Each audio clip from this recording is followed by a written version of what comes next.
SSC 26 তোমাদের এবার বোর্ডের এমসিকিউতে অসীমতক সমষ্টি কত এই টাইপের কোয়েশ্চেন কিন্তু অবশ্যই আসবে। কি এই যে অসীমতক সমষ্টি কত, অবশ্যই অবশ্যই আসবে, এটার স্টার দিয়ে রাখো।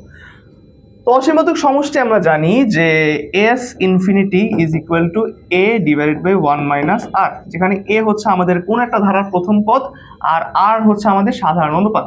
তাহলে আমাদের ধারটা দিছে যে 1/3² প্লাস 1/3³ প্লাস 1/3⁴, এরকম মনে করো আমাদের কোনটা ধারা আছে। তাহলে অবশ্যই প্রথম পদটা হচ্ছে কি আমাদের 1/9, এবং আমি যদি আর বের করতে চাই আরটা হবে কি দ্বিতীয় পদ ভাগ প্রথম পদ, ভাগ প্রথম পদ দিলে আমি একবারে মনে করো যে 3² দিয়ে দিলাম।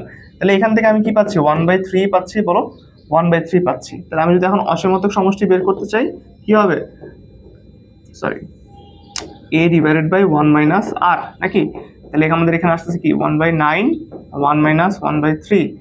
তো এখান থেকে আমরা কি পাবো, এখান থেকে আমরা পাবো হচ্ছে 1/9 ইন্টু কি 3/2, 3/2 যদি হয় আমি এখান থেকে পাচ্ছি হচ্ছে 1/6, আমি এখান থেকে পাচ্ছি কত 1/6, এই যে 1/6 হচ্ছে আমাদের অ্যান্সার।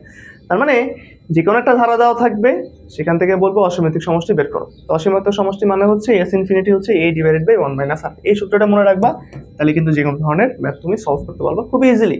সো এটা কিন্তু খুব ইম্পর্টেন্ট একটা MCQ, standard board standard MCQ, অবশ্যই কালকে পরীক্ষা মানে 17 তারিখের পরীক্ষায় আসবে। সো অবশ্যই কমন পাবা, যারা যারা কমন পাবা এসে জানিয়ে দিবা ভাই কমন পেয়েছিলাম। সবাইকে best of luck and thank you.